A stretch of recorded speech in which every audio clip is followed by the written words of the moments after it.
जय जगन्नाथ बंधु YouTube channel शरत नना क्रिएशन तरफ आपण को स्वागत अभिनंदन एवं नमस्कार। परम ब्रह्म परमेश्वर ए सारा जगतर मंगल विधान करंतु आमर एतिकी प्रार्थना। आसंतु बंधु आउ एक पवित्र पीठर दर्शन रे जिबा। ता पूर्वरु आमर अनुरोध जेउ माने एही चैनल टी को सब्सक्राइब करि नाहंती सेमाने शरत नना क्रिएशन चैनल टी को सब्सक्राइब करने सहित लाइक एवं कमेंट एवं शेयर कले आहुरी नुआ नुआ वीडियो करने को आमे प्रेरणा पाइबु। जाजपुर जिलार एक पावन क्षेत्र व्यास सरोवर महाभारत सहित यही स्थानर अपूर्व संयोग रही। महाभारत युद्धर अंतिम समयर कथा। सेतेबेलकू कौरव सेनार पराजय प्राय निश्चिंत हो सारी थाए। महामानी दुर्योधन निजर प्राण रक्षा पाई यही व्यास सरोवर स्थित गुप्त गंगारे आश्रय नहीं थांती। महालक्ष्मी दुर्योधन को आश्रय दे थांती। द्वितीय पांडव भीमंकर आह्वान सही न पारी दुर्योधन यही गुप्त गंगा बा व्यास सरोवर बाहरी आसी भीमंक द्वारा निधन होइथिले। परवर्ती समय रे सेही अंचलर जने महान संत राघव दास से व्यासदेव को आराधना करी बर लाभ करथिले एवं यही पावन पीठरे ध्यानरत होई जीवंत समाधि लाभ करथिले। ए स्थान इतिहास पुराण एवं किंवदंतीर मुख साक्षी। अनेक भक्त परिव्राजक माने ए स्थान को आसंती एवं ये पवित्र पीठ को दर्शन करने सहित प्राकृतिक सौंदर्य रे परिपूर्ण ए स्थान को देखि थांती। एही व्यास सरोवर आउ एक प्रधान आकर्षण अदृश्य झरणारू झरुथिबा पानी। प्रचुर परिमाण रे झरणारू पानी आसे किंतु केही जानि नांती से पानी सब केउठु आसे एवं एही सरोवर रे भर्ती हो जाए। तेबे आसंतु बंधु सेही व्यासनगर स्थित व्यास सरोवर को जिबा एवं सेठार किंवदंती इतिहास विषय रे अनेक तथ्य अवलोकन करिबा। आमे वर्तमान से व्यासनगर व्यास सरोवर उद्देश्य रे जिबा।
जय जगन्नाथ बंधु आज एक पावन मुहूर्त रे आमे जाजपुर जिलार व्यास सरोवर निकट रे आसी उपस्थित हेलु। आज जिबा व्यास सरोवर सेही पवित्र पीठ को दर्शन करिबा एवं महाभारत सहित संपृक्त एही पुण्य गुप्त गंगा को दर्शन करिबा। आसंतु बंधु दर्शन उद्देश्य रे जिबा।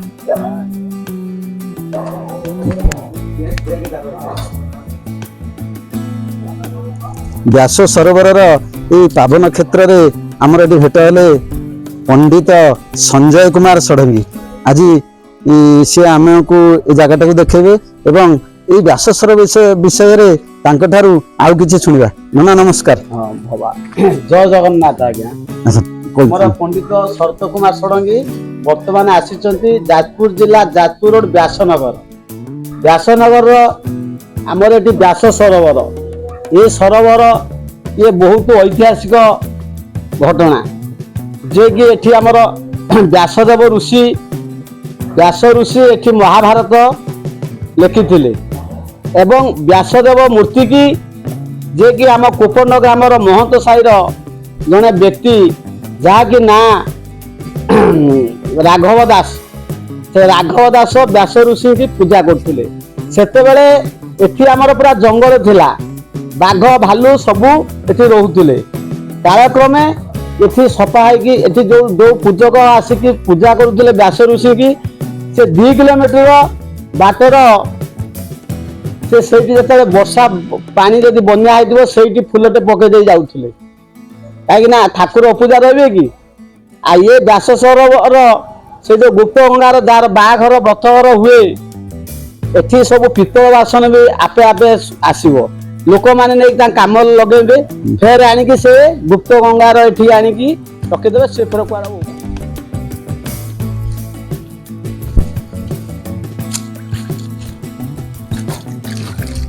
ଯାଜପୁର ଜିଲ୍ଲାର ଏ ନନା ହେଲା ଗୋଟେ ପବିତ୍ର କ୍ଷେତ୍ର।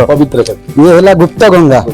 ଆମେ ଶୁଣିଛୁ ମହାଭାରତର ଅନ୍ତିମ ସମୟରେ ଯେତେ ମହାଭାରତ ଯୁଦ୍ଧ ସରିଯାଇଛି ସେତେବେଳେ ଦୁର୍ଯ୍ୟୋଧନ ପାଣ୍ଡବ ମାନଙ୍କ ଡରରେ ଏଠି ମହାଲକ୍ଷ୍ମୀଙ୍କ କୋଳରେ ଆଶ୍ରୟ ନେଇଥିଲେ। ସେଇ ବିଷୟରେ ଆମକୁ ଟିକେ ନନା କହିବେ। ଏଠି ଇଏ ହେଲା ଆମର ପୌରାଣିକ ମାନେ ସ୍ଥଳୀ।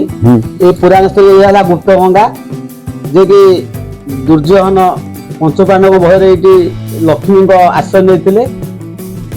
ଆଉ ଏଇଠି ଆପଣ ଦେଖୁଛନ୍ତି ଦୁର୍ଯ୍ୟୋଧନ ପାଖରେ ଲକ୍ଷ୍ମୀ ଅଛନ୍ତି, ସେଠି ଯୁଧିଷ୍ଠିର, ଭୀମ, ଅର୍ଜୁନ, ନକୁଳ, ସହଦେବ ସବୁ ଅଛନ୍ତି। ପଞ୍ଚପାଣ୍ଡବ ସମସ୍ତେ ଏଠି ଅଛନ୍ତି। ଆଉ ଏଇ ଯୋଉ ଗୁପ୍ତ ଗଙ୍ଗା ହେଲା ଏଇଠି ଆମର ଯାହାର ବାହାଘର ବ୍ରତଘର ଆଗରୁ ସବୁ ହଉଥିଲା, ସବୁ ଯେତେବେଳେ ବାସନ ଏଇଠି ସବୁ ହିଁ ବାହାରେ, ଥରେ ଏଇଠି ଆଣିକି ଯାର ସରିଗଲା ପରେ ଏଇଠି ଆଣିକି ମାନେ ପକେଇ ଦିଅନ୍ତି, କୁଆଡେ ଉଭାନ ହେଇଯିବ। ମାନେ ସେ ସମୟରେ ବାହାଘର ଥବ ଏଠି ଆସି ନିବେଦନ କରିବେ ଯେ ମୋ ବାହାଘର ବାସନ ଦିଅ, ଶୂନ୍ୟ ଶୂନ୍ୟ ଏଗୁଡା ଆସେ, ତାପରେ ଶୂନ୍ୟ ଶୂନ୍ୟ ସେ ଫେରେଇ ଦିଅନ୍ତି। ଆଜ୍ଞା, ଗୋଟେ ପବିତ୍ର ଜାଗା ଇଏ। ଯାଜପୁର ଜିଲ୍ଲାର ସବୁଠାରୁ ପବିତ୍ର ଜାଗା ହଉଛି ଗୁପ୍ତ ଗଙ୍ଗା। ଯାଜପୁର ଜିଲ୍ଲାର ଏଇ ଯାଜପୁର ବ୍ୟାସନଗର, ଇଏ ହେଲା ହଉଛି ବ୍ୟାସ ସରୋବର। ଏଇ ବ୍ୟାସ ସରୋବର ଏଇ ଗୁପ୍ତ ଗଙ୍ଗାରେ ବି ଯାହାର ବାହାଘର ବ୍ରତଘର ହୁଏ ଏଇଠି ସବୁ ମୁକୁଟ, ନଳ ମୁକୁଟ ଏଠି ପକାନ୍ତି, ଏଇଠି ବିସର୍ଜନ କରନ୍ତି। ଆଉ ଯାହାର ଶ୍ରାବଣ, ଏଇ ଯୋଉ ଶ୍ରାବଣୀ ପାଣି ବି ଉଠନ୍ତି ଏଇଠି, ପ୍ରାୟ ଆମ ଯାଜପୁର ଜିଲ୍ଲାର ଲୋକ ଶ୍ରାବଣୀ ପାଣି ବି ଉଠନ୍ତି। ତାପରେ ଏଠି ବି ଯାହାର ଶୁଦ୍ଧି ଫୁଦ୍ଧି କାମ ହେଲେ ଏଇଠି ବି ପ୍ରାୟ ଆସିକି ସେ ଶୁଦ୍ଧି ବି ହୁଅନ୍ତି। ଆମେ ଶୁଣିଥିଲୁ ଏଇ ଯୋଉ ଗୁପ୍ତ ଗଙ୍ଗା ମାନେ ଗଙ୍ଗା ସହିତ ଇଏ ସମ୍ପୃକ୍ତ, ମାନେ ଗଙ୍ଗା ସହିତ ଧାରା ଅଛି। ଆଜ୍ଞା, ଗୋଟେ ସୁନ୍ଦର କଥା, ଗଙ୍ଗା ସହିତ ଗୁପ୍ତ ଗଙ୍ଗାର ଅଛି ମିଳନ ଅଛି, ସେଥିପାଇଁ ନାଁ ଦିଆ ହେଇଛି ଗୁପ୍ତ ଗଙ୍ଗା। ବ୍ୟାସ ସରୋବରର ଏ ପ୍ରାକୃତିକ ସୌନ୍ଦର୍ଯ୍ୟ ଦେଖିଲେ ମନରେ ଅନେକ ଚେତନା ଜାଗ୍ରତ ହୁଏ। ନନାଙ୍କ କହିବା ଅନୁସାରେ ଏ ଜାଗା ସମ୍ପୂର୍ଣ୍ଣ ବଣ ଜଙ୍ଗଲ ଏବଂ ପୁରା ବିପଦପୂର୍ଣ୍ଣ ଜୀବଜନ୍ତୁରେ ପରିପୂର୍ଣ୍ଣ ହୋଇଥିଲା। ତାପରେ ରାଘବ ଦାସ ଭଗବାନ ବ୍ୟାସଦେବଙ୍କୁ ଏଠି ଆରାଧନା କଲେ। ଆରାଧନା କଲା ପରେ ଆସ୍ତେ ଆସ୍ତେ ଇଏ ଜାଗା ଟିକେ ପ୍ରସିଦ୍ଧି ଲାଭ କଲା ଏବଂ ଅନେକ ଲୋକ ବିଭିନ୍ନ ମାନସିକ କରି ଏ ଜାଗାରେ ପୁଣ୍ୟ ଫଳ ଲାଭ କଲେ। ବର୍ତ୍ତମାନ ଏଇ ଯେଉଁ ସ୍ଥାନ ଦେଖୁଛନ୍ତି ଏକ ବିରାଟ ସରୋବର। ଏହି ସରୋବରରେ ଯେଉଁ ପାଣି ଦେଖୁଛନ୍ତି ଏ ପାଣି ଝରଣାରୁ ଆସେ, ଆଉ ଆଜି ପର୍ଯ୍ୟନ୍ତ ସେ କଥା ସବୁ ଗୁପ୍ତ ହେଇଅଛି। ଏ ପାଣି କେଉଁଠୁ ଆସେ କେହି ଜାଣିପାରନ୍ତିନି। ଆପଣ ଦେଖୁଥିବେ ଏ ବିରାଟ ସରୋବର, ସମସ୍ତେ ଭାବୁଥିବେ ଗଡ଼ିଆଟା କି କ'ଣ, କି ନାହିଁ, ପ୍ରକୃତରେ ଏହା ହେଉଛି ଐଶ୍ୱରିକ ସ୍ଥାନ। ଆଉ ଏଇ ଯେଉଁ ଜଳ ଏ ହେଉଛି ପବିତ୍ର ଜଳ। ଆମେ ଶୁଣିଛୁ ଯିଏ ମାନସିକ କରି ଏ ଜଳ ଟିକେ ଛିଞ୍ଚି ହୋଇଯାଏ କିମ୍ବା ଏ ଜଳ ଟିକେ ପାଏ ସେ ଅନେକ ରୋଗରୁ ମୁକ୍ତ ହୁଏ। ଯାଜପୁର ଜିଲ୍ଲାର ବ୍ୟାସ ସରୋବର ସତରେ ଏ ନୈସର୍ଗିକ ଶୋଭା ମନ ଆଉ ପ୍ରାଣକୁ ହରଣ କରିନିଏ। ଚାରିପଟରେ ନିଘଞ୍ଚ ଜଙ୍ଗଲ, ମଝିରେ ବିରାଟ ସରୋବର ଏବଂ ଏ ପ୍ରାକୃତିକ ପରିବେଶ ଅତି ସୁନ୍ଦର। ଆଜ୍ଞା, ଯେତେବେଳେ ସମୟ ପାଉଛନ୍ତି ଥରେ ବ୍ୟାସ ସରୋବର ଆସନ୍ତୁ, କି ସୁନ୍ଦର ପରିବେଶ, ସଂସାରକୁ ଭୁଲିଯିବେ। ଆଜ୍ଞା, ଆଜି ଏକ ପାବନ ବେଳାରେ ଆମେ ଯାଜପୁର ଜିଲ୍ଲାର ବ୍ୟାସନଗର ଅନ୍ତର୍ଗତ ବ୍ୟାସ ସରୋବର ନିକଟରେ ଅଛୁ। ଆମର ସୌଭାଗ୍ୟ ଆମର ଭେଟ ହେଲେ ପଣ୍ଡିତ ସଞ୍ଜୟ କୁମାର ଷଡ଼ଙ୍ଗୀ। ଆଜ୍ଞା ଏ ଜାଗାର ମାହାତ୍ମ୍ୟ ଟିକେ କହିବେ? ଜୟ ଜଗନ୍ନାଥ। ଆଜ୍ଞା ଇଏ ହେଲା ଆମର ଯାଜପୁର ଜିଲ୍ଲା ଯାଜପୁର ରୋଡ ବ୍ୟାସନଗର ସହର, ଯିଏକି ଏଠି ବ୍ୟାସ ଋଷିଙ୍କ ନାମରେ ନାମିତ ସହର ବ୍ୟାସନଗର। ଏ ବ୍ୟାସନଗର ବ୍ୟାସ ସରୋବର ଇଏ ବହୁତ ପୁରାଣ ପ୍ରସିଦ୍ଧ। ଏଠି ଭୈମ ଏକାଦଶୀ ପାଖରୁ 10 ଦିନ ବହୁତ ବଡ ମେଳା ଅନୁଷ୍ଠିତ ହୁଏ। ଗୁପ୍ତ ଗଙ୍ଗା ବି ଏଠି ରହିଛି। ଗୁପ୍ତ ଗଙ୍ଗା ବି ରହିଛି। ଆଉ ଏ ସ୍ଥାନଟି ମହାଭାରତ ସହିତ ସମ୍ପୃକ୍ତ। ଯିଏକି ଦୁର୍ଯ୍ୟୋଧନ ଭୀମଙ୍କ ରଡିର ନ ସହିପାରି କାଳେ ଭୀମ ମାରିଦବ, ସେଥିପାଇଁ ଆସି ମା ଲକ୍ଷ୍ମୀ ବାର ସରୋବରର ଆଶ୍ରୟ ନେଇଛି। ଏଇ ଗୁପ୍ତ ଗଙ୍ଗା ମାନେ ସରୋବର। ଆଉ ଇଏ ହେଲା ପୁରାଣ ପ୍ରସିଦ୍ଧ। ଆଜ୍ଞା ଏଠି ବି ବହୁ ଆମ ଓଡିଶାର ସବୁ ଜିଲ୍ଲା ସହିତ ଓଡିଶାର ପଡୋଶୀ ରାଜ୍ୟର ଲୋକମାନେ ଏଠି ବି ଆସନ୍ତି। ଯାହା ହଉ ନା ଅତି ବଢିଆ କଥା। ଆଜି ଗୋଟେ ସୁନ୍ଦର ବେଳା ଆମେ ଏହି ଜାଗାରେ ଆସି ପହଞ୍ଚିଲୁ। ଆପଣଙ୍କୁ ବହୁତ ଧନ୍ୟବାଦ। ନମସ୍କାର ଆଜ୍ଞା। ନମସ୍କାର, ଜୟ ଜଗନ୍ନାଥ।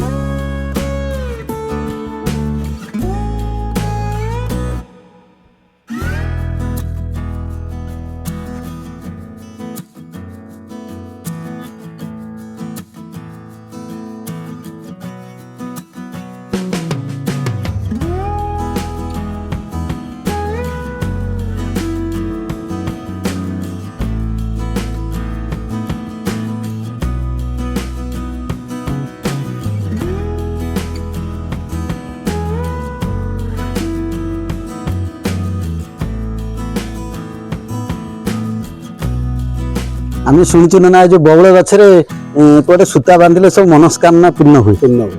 ଏ ବଉଳ ଗଛ ବହୁତ ପୁରାତନ ଗଛ। ଇଏ ଗଛ କେତେ ବର୍ଷ ହବ ଏଟା କହିହବ? ଆଜ୍ଞା କେତେ ବର୍ଷ ହବ? ଆମେ ଦେଖୁଛୁ, ଆମକୁ ଆସିକି ହେଲାଣି 27 ବର୍ଷ ଦେଖୁଛୁ ଗଛ। ଆଜ୍ଞା ଇଏ କେତେ ବର୍ଷ ହବ? ନା ଆପଣ ଏଇଠି ବେଳେ ଆସନ୍ତି ଅନେକ ସମୟରେ ପୂଜା କରିବା? ଆଜ୍ଞା କାର୍ତ୍ତିକ ପୂର୍ଣ୍ଣମୀ ଯୋଉ କାର୍ତ୍ତିକ ଆମର ପୂର୍ଣ୍ଣମୀ, ସେଇ ପୂର୍ଣ୍ଣମୀରେ ମୁଁ ଆସି ଘିଅ ମାନେ ଯଜ୍ଞ କରେ। ଏଇ ଜାଗାରେ ଯଜ୍ଞ ଅନୁଷ୍ଠାନ କରନ୍ତି। ଏଇଠି ଯଜ୍ଞ। ଆଉ ଇଏ ସ୍ଥାନ ମାନେ ଏତେ ସୁନ୍ଦର, ଯେମିତି ଦେଖିଲା ପରେ ଚିତ୍ତ ପୁରା ହରଣ ହେଇଯାଉଛି, ଇଚ୍ଛା ହଉଛି ଏଠି ରହିଯିବାକୁ। ଏତେ ଆମର ହେଲା ସରୋବର। ଆଜ୍ଞା ଏଟା ବହୁତ ପୌରାଣିକ ଯୁଗରୁ ଇଏ ପୌରାଣିକ ଆଉ ଐତିହାସିକ କିମ୍ବଦନ୍ତୀ ବି ଅଛି। ମହାଭାରତ ସହିତ ଏଇ ଜାଗାଟା ସମ୍ପୃକ୍ତ ଅଛି। ଆଉ ଇଏ ତାର ମାହାତ୍ମ୍ୟ ବହୁତ। ଆଜ୍ଞା ଏଠି ବି ବହୁତ ଦୂର ଦୂରାନ୍ତରୁ ଲୋକମାନେ ବି ଆସନ୍ତି। ଆଉ ଇଏ ସାରା ଓଡିଶାରେ କଣ ସାରା ଭାରତ ବର୍ଷରେ ବି ପ୍ରସିଦ୍ଧ? ସାରା ଭାରତ କଣ ସାରା ଆମର ବିଶ୍ୱର ଇଏ ଯାହା କହିଲେ ବିଶ୍ୱର ଗୋଟେ ପବିତ୍ର ଜାଗା। ଯେତେବେଳେ ମହାଭାରତ ଯୁଦ୍ଧ ଶେଷ ସମୟରେ ଦୁର୍ଯ୍ୟୋଧନ ପ୍ରାଣ ବିକଳରେ ଯାଇ ଲୁଚିଥିଲେ, ଆଉ ମହାଲକ୍ଷ୍ମୀ ତାଙ୍କୁ ଆଶ୍ରୟ ଦେଇଥିଲେ। କିନ୍ତୁ ଭୀମଙ୍କ ରଡିରେ ସେ ଗୁପ୍ତ ଗଙ୍ଗାରୁ ବାହାରିଥିଲେ ଏବଂ ଭୀମ ତାଙ୍କ ଜାନୁ ଭଙ୍ଗ କରିଥିଲେ, ଏଇଠି ତାଙ୍କୁ ବି ବଧ୍ୟ କରିଥିଲେ। ଏଇଟା ହଉଛି ସରୋବର। ଏଇ ଯୋଉ ସରୋବର ମହାଲକ୍ଷ୍ମୀ ମାଙ୍କ ଲକ୍ଷ୍ମୀ ପାଖରେ ଯୋଉ ଦୁର୍ଯ୍ୟୋଧନ ଭୀମ ଭୟରେ ଲୁଚିଥିଲେ, ଏଇ ସରୋବରରୁ ହିଁ ଭୀମର ରଡି ସେ ସହି ପାରିନଥିଲେ। ଯେହେତୁ ସହି ପାରିନଥିଲେ, ତାଙ୍କ ରଡି ନ ଶୁଣିକି ସେଠି ବାହାରିଥିଲେ। ଭୀମ ଏଠି ଜାନୁଭଙ୍ଗ କରିଥିଲେ ଦୁର୍ଯ୍ୟୋଧନଙ୍କୁ। ଅତି ସୁନ୍ଦର କଥା। ଯାଉ ଆମେ ବି ଆଜି ଗୋଟେ ଭଲ ସମୟରେ ଆସିଲୁ, ଆପଣଙ୍କ ଭେଟ ପାଇଲୁ, ଆଉ ଏ ଜାଗା ସବୁ ଦର୍ଶନ କଲୁ। ଆକୁ ଆମ ୟୁଟ୍ୟୁବ ଚ୍ୟାନେଲ ମାଧ୍ୟମରେ ଲୋକମାନଙ୍କ ପାଖରେ ପହଞ୍ଚିବାର ଆମର ହେଲା ଉଦ୍ଦେଶ୍ୟ। କେତେ କେତେ ସୁନ୍ଦର ଜାଗା ସବୁ ଓଡିଶାରେ ଅଛି, ସମସ୍ତଙ୍କ ପାଖରେ ଜାଗାରେ ମହତ୍ଵ ସବୁ ପହଞ୍ଚୁ, ଏଇଟା ହଉଛି ଆମର ଉଦ୍ଦେଶ୍ୟ। ଯାଜପୁର ଆଜ୍ଞା ବହୁତ ପୌରାଣିକର ଯୁଗରେ ଯଯାତି ନଗର ଥିଲା।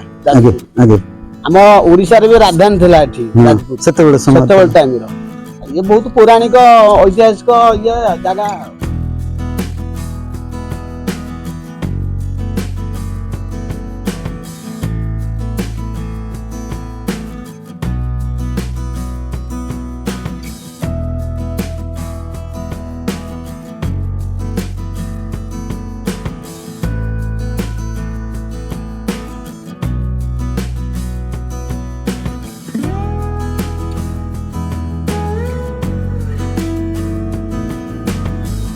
ବ୍ୟାସ ସରୋବରର ପବିତ୍ର ରାଘବ ମଠରେ ଆମେ ଏଠି ଅଛୁ। ଏଠି ରାଘବ ଗୋସାଇଙ୍କ ସମାଧି ରହିଛି।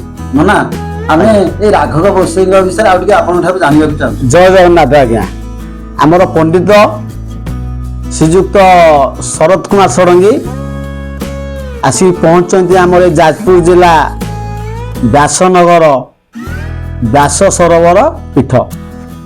ୟାଙ୍କର ଏ ରାଘବ ଗୋସାଇଙ୍କର ବହୁତ ମାହାତ୍ମ୍ୟ ଅଛି ଆଜ୍ଞା। ଇଏ ଆମର ଯାଜପୁର ରୋଡର ଯୋଉ କୁପଣ୍ଡ ଗ୍ରାମ ମହନ୍ତ ସାହିର ରାଘବ ଦାସ, ଇଏ ଯିଏକି ଏଠି ଯେତେବେଳେ ପୌରାଣିକ ଟାଇମର ସେ ଟାଇମର ଇଏ ଆସିକି ବ୍ୟାସ ଋଷି ଯିଏକି ମହାଭାରତ ରଚନା କରିଥିଲେ ବ୍ୟାସ ଋଷି, ତାଙ୍କର ମୂର୍ତ୍ତିକି ଇଏ ପୂଜା କରୁଥିଲେ। ମାନେ ଆପଣ କହିବା କଥା ରାଘବ ଦାସ ପ୍ରଥମେ ବ୍ୟାସଦେବଙ୍କୁ ଏଠି ପୂଜା କରୁଥିଲେ। ଏ ଜାଗା ସମ୍ପୂର୍ଣ୍ଣ ବଣ ଜଙ୍ଗଲରେ ପରିପୂର୍ଣ୍ଣ ଥିଲା। ଆଉ ଇଏ ପୂଜା କରିବା ସଙ୍ଗେ ସଙ୍ଗେ ଏଇଠି ସେ ଜିଅନ୍ତା ସମାଧି ନେଇଥିଲେ। ମାନେ ରାଘବ ଦାସ ଜୀବନ୍ତ ସମାଧି ନେଇଛନ୍ତି। ଜୀବନ୍ତ ସମାଧି, ଆଜ୍ଞା ପବିତ୍ର ଏଠି ଜୀବନ୍ତ ସମାଧି ନେଇଛନ୍ତି ରାଘବ ଗୋସାଇ।